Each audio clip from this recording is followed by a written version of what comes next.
Hey, everybody, welcome back to Constructive Conversations. I'm Zach Daniel with Victorian Finance. And I'm Luke Barksdale with Viz 3D Space.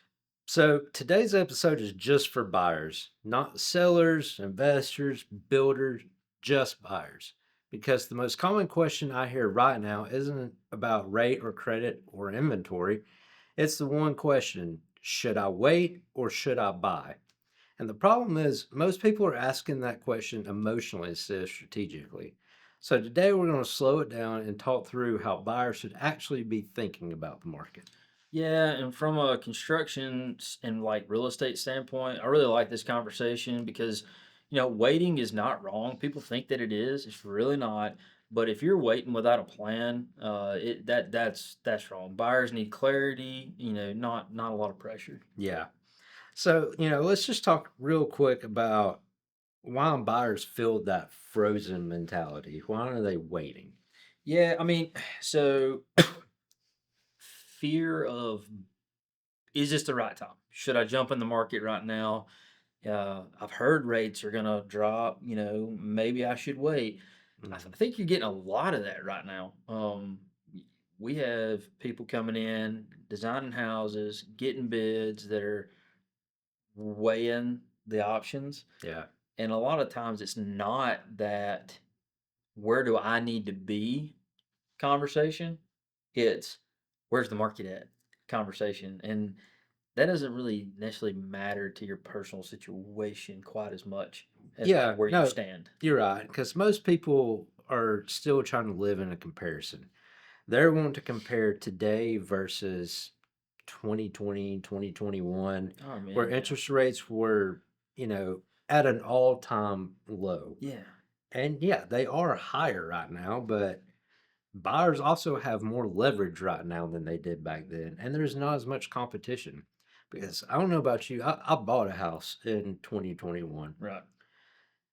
And being a mortgage lender, I dealt with plenty of buyers who I have pre-approved who sat on the market for sometimes 6 months because every offer that they put in, they did not get it. They were outbid. Right.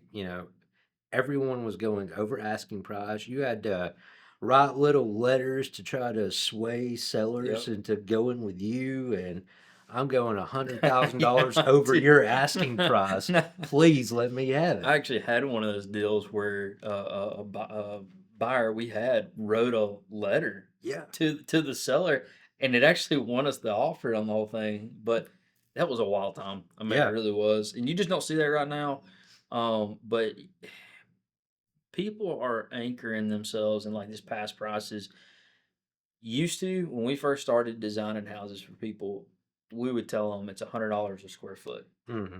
That is long gone. Like, never gonna see it again, kinda gone.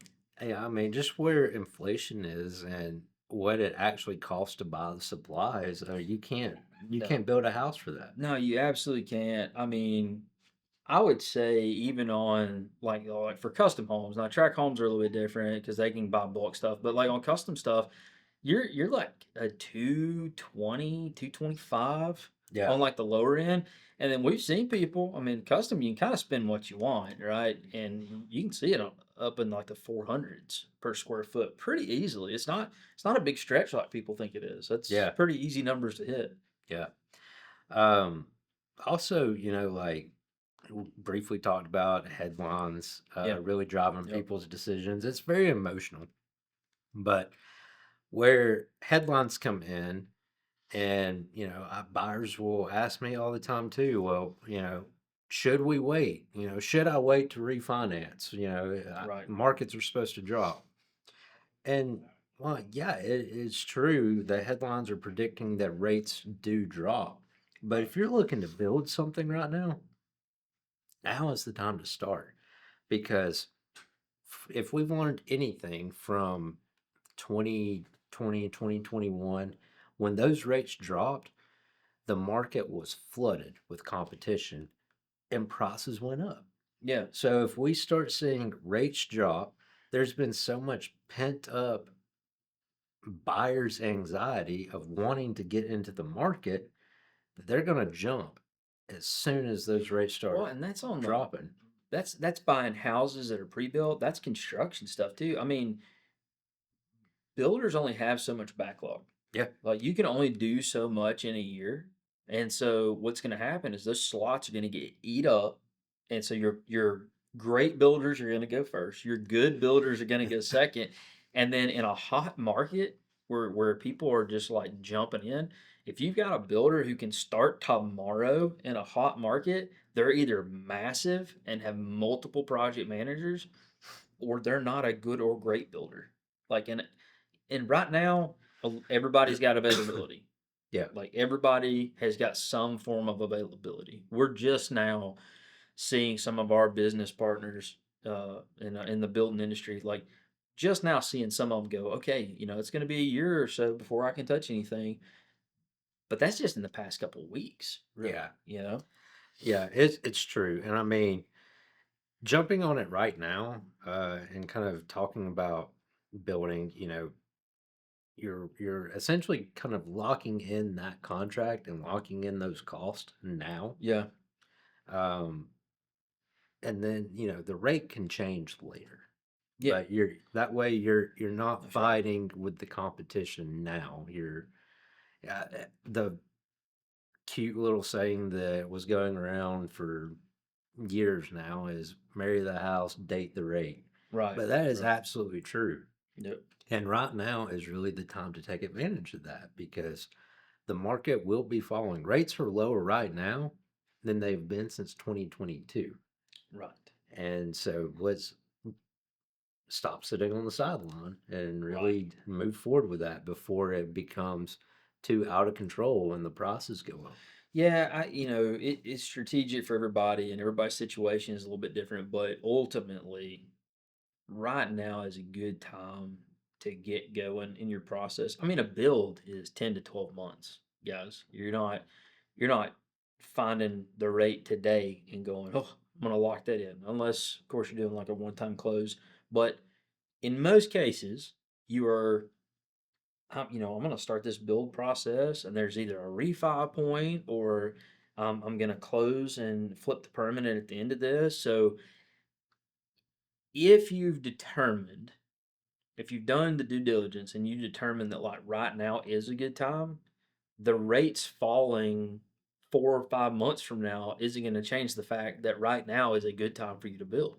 That's right. You know, That's right. And so one of the things that we really want to talk about was what does it really cost if you do wait? right? Um, Like what are the unseen yeah, implications of cost that you may catch? yeah. And so, waiting isn't a free thing to do. And it's really the question you need to ask yourself. And again, it's an emotional question. What is it that you're waiting for? Right.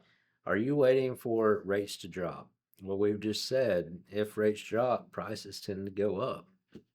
And so, are you waiting for you to be more set financially? And if that's really what you're waiting for, then that is a good thing to, There's have a like a goal in mind. legitimate Yeah. concern there, but it's not just an arbitrary, okay, one day I'm going to be ready financially. Like set the goal, Yeah. right? Like, You hey, got to set the goal. You got to have the you're conversation. right. If you have no concept of what you will build, what it will cost, if you have no idea and you're even thinking about doing this stuff, having these conversations, getting it out in the open, having the uncomfortable financial conversations allows you to set the goal of like, okay, I'm not ready today, but on this day I will be because I hit these financial markers. Yeah. And that only happens through that team thing we talked about, like finding your builder, designer, and your lender and kind of figuring that out. Nobody said it had to be, I contacted them and it all went through and I pulled the trigger on the build the next day.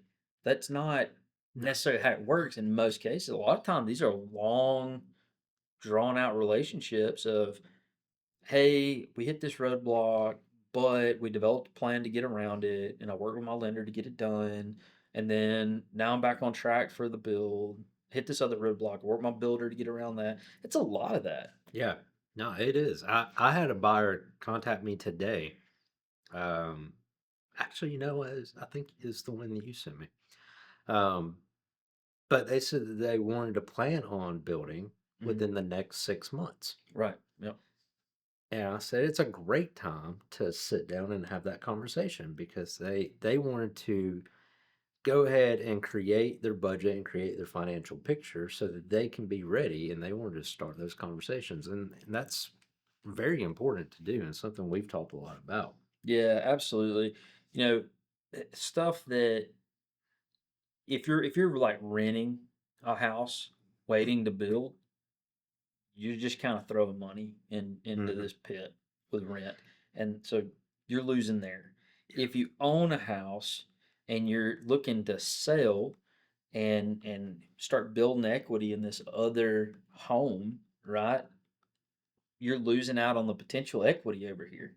Yeah, and that's not to say that, renting is 100% bad. I mean, No, there's not at all. certain circumstances where renting is the best option to do. Could But be part of that financial plan we were talking about. absolutely, I'm working with this guy who wants to build a new construction home. He owns a home. He has equity in the home, and just where the pieces have fallen, he's going to need to sell that home in order to obtain all that equity Right. needed.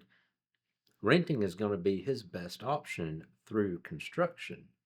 And, so everything is really very situational. But if you were just renting and want to sit on the sidelines and say, I'm going to wait, you need to decide what it is you're waiting on. Yeah, it's really just another piece to consider. Like, where's the money going? Could it be going to the build? In what fashion could it be going to the build? And which one makes the most sense? And there's like 1,000 ways to look at this, but that's why having that team is so like quintessential. You have to do that. It is because even if you had a goal that you wanted to build a house in the future Hmm. and you're renting right now and you just want to wait and save the money, prices are just going to keep going up. It may be a better solution for you to buy a starter home right now. Don't build right Very now well and could then be. start building that equity that you could then later use to go towards that new build. Right. That way you're at least investing in yourself. Because when you buy a home, it's no different than like investing in your 401k or the stock market. It is appreciating over time. That equity is building, and when you sell that home, you can utilize that equity Yep. to put down on your future new construction home or your next home. So one thing we've talked about a few times throughout the podcast is like this financial readiness aspect to a build, right? Hmm. And that's kind of what we're touching on right now. And we kind of beat that horse to death. But there's an emotional readiness to launching a new build. So I mean, what do you see as far as like emotional readiness and the lending side of things?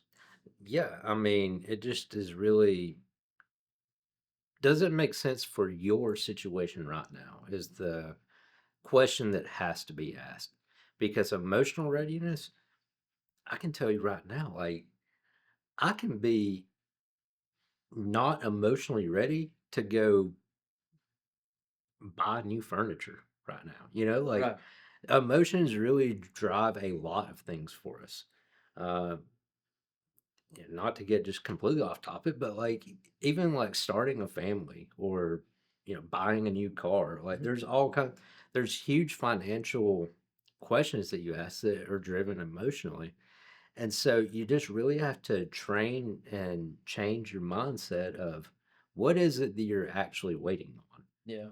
I think, from the builder side and the design side, when somebody comes in and they sit down to talk to us, basically like the way we approach it is okay, like what are your goals? We try to get to know them a little bit as a family or as an individual, and what are their long-term goals, short-term goals, and how does this build fit in that scope, right? Like, because building a house, great, we want your business, we want to do that, but if you're also trying to, buy a car, buy a farm, all this other stuff, prioritizing those, where do they Hmm. need to fall? How does that affect finances? And so when we say emotionally ready, it's, that strategizing the wants and needs and really honing that in on what's going to be best overall for the long-term goal of this individual. Yeah, and the questions that I tend to ask somebody in those starts is, how long are you planning on staying in this house? Right. Are you going to be here in the next 3 to 5 years? Um, let's run the numbers. We'll get you an estimate. Are you comfortable with what your payment is right now? Or are you just waiting for the rate to drop for yourself to be comfortable? And are you really building based on your current lifestyle and stability, or is it speculation of what is to come in the future? Man, it is one of the number one things we talk about. They come in, they sit down, it's like, all right, we're about to design your home. Is this an age in place home? Is this the house? I ask it a little more crudely than that. I always ask, are you going to die in this house? Or like, are you being buried in the backyard? Or is this something like you're just doing it for a short period of time and you're going to move on? Hmm. Because financially it matters. In the design of the home, man, it will change everything about how you design a house. If that's the place you're going to stay in forever, there's a lot less concessions that you're willing to make long term, especially like structurally. Yeah, You're going in there going, like, we're going to do this now because I don't want to circle back later to do this, or I'm not going to circle back later to do this. absolutely. And it's easier to add stuff up front Yeah, than it is to go back and redo it yeah, later. absolutely, absolutely. We've talked about that even back in season one. Just the price of like an addition or a remodel is, Yeah. it's close to, I wouldn't say, well, maybe double of what it would cost you to Probably not build for. quite though, but you're edging up on it depending on what all you're doing. Yep. As far as like, adding on a room versus paying for the room while subs and everybody are on site doing it while the build's going on. It's way more per square foot to do that Yeah. later. And that's just an important conversation to have, because if this is not your forever home, then maybe you can do without that for Yeah. now. And then looking at what your monthly payment is, are you comfortable with where this monthly payment is right now? Or is this I can get by with this for 6 months and then I'll refinance when the rates drop? Dangerous. All right. Don't do that. But you get so many people that come in with, okay, well, I heard on the news that Trump's replacing the chair, right? Powell's out, new Fed chair's coming in, and you know, Corporates can't buy yeah, single family homes corporates anymore. can't buy single family homes. He's trying to get Fannie Mae and Freddie Mac to buy a bunch of stuff and to try to get basically like points off.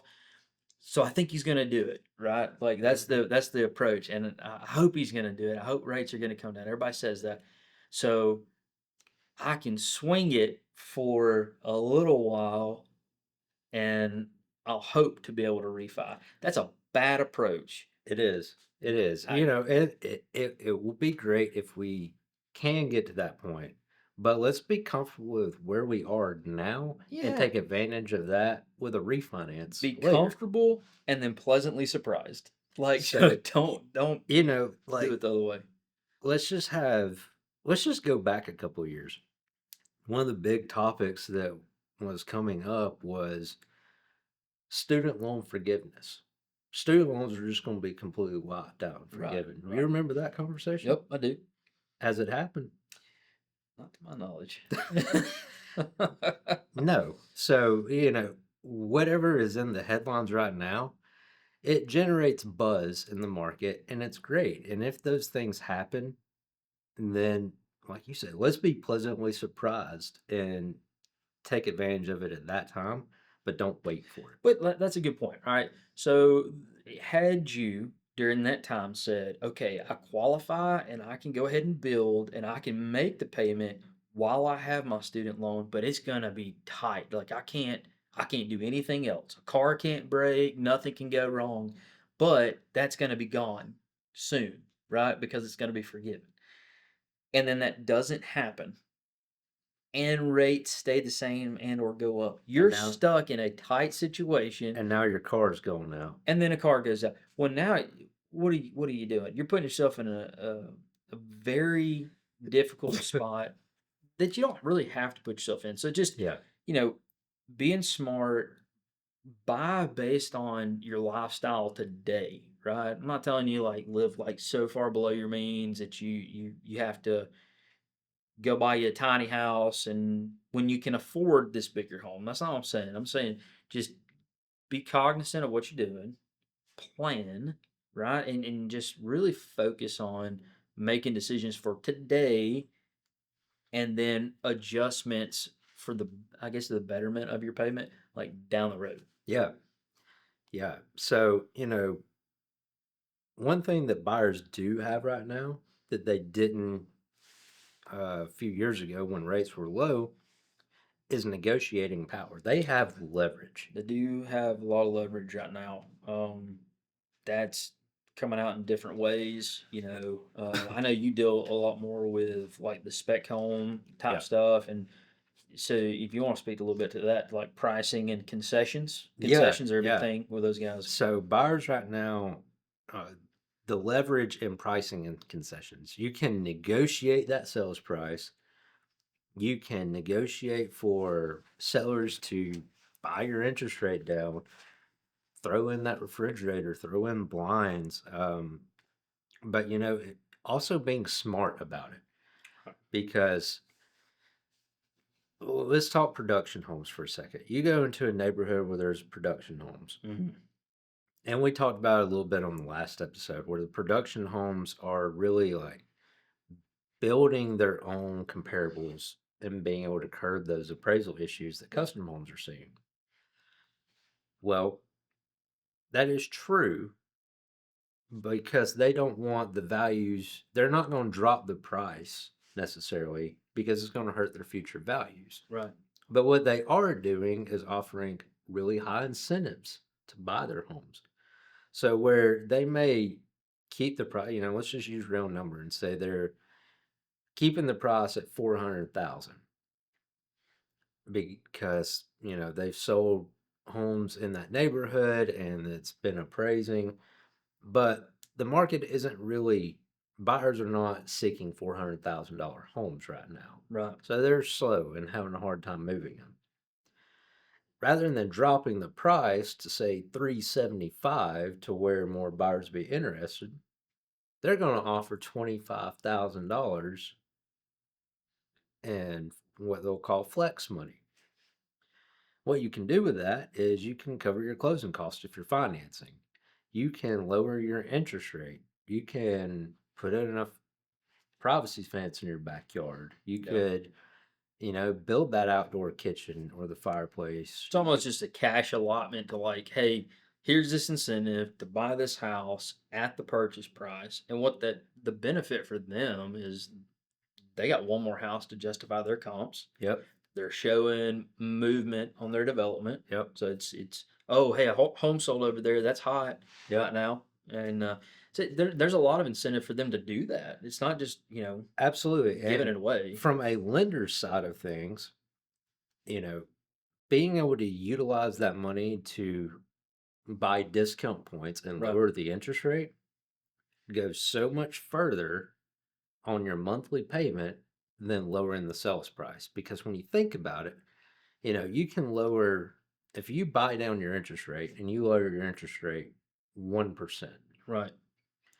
you're saving, anywhere from $100 to $150 or more on your monthly payment. Yeah. So somebody who may not have qualified for a Now, $400,000 house over here may qualify for a $400,000 house over here because there's enough incentives to get them in the ballpark of their monthly right, payment.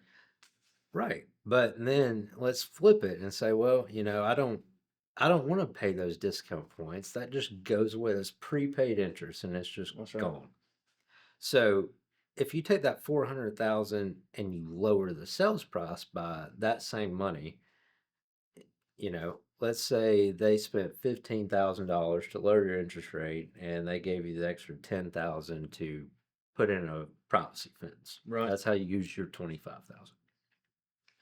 Well, let's say you kept that privacy fence and you lowered your interest rate $15,000. So you're at 385. You're really looking at the difference between financing 400,000 over 30 years or 385 over 30 years. Yeah, And no brainer. no, No brainer. you're not Pretty easy to you're not see. saving any money by doing No, that. not at all. So the bigger bang for your buck is to really apply it to your interest rate, because if you can get a lower interest rate over that money, then that is more cost effective for you. Yeah, so if you guys are listening to this and you're still like unsure about any of this stuff, there's like a kind of a simple framework that we put together, just like real plain language. I'll read that real quick. So, number one, if you buy now, or if I'm buying now and rates never change, am I okay? That's a really great question to be asking yourself. Yeah. Number two, if rates are going to drop later, do I have a process, a team, an individual to contact, my lender, to help me step through the process of getting that better rate? And last but not least here, if I wait and prices rise, what is that going to cost me? To think through, I'm good today, but there might be a better rate around the corner. But if I wait for that better rate for 6 months, what do I lose in the 6 months? That doesn't mean that that's a bad decision. It just means that's something you should weigh and count the cost. That's Right? right. And the goal here really isn't to tell you to buy now or wait. I mean, the goal is to really help you make that decision confidently. So when markets do change, life changes fast around. And the worst decision is staying stuck because you were unsure of what to do. Absolutely.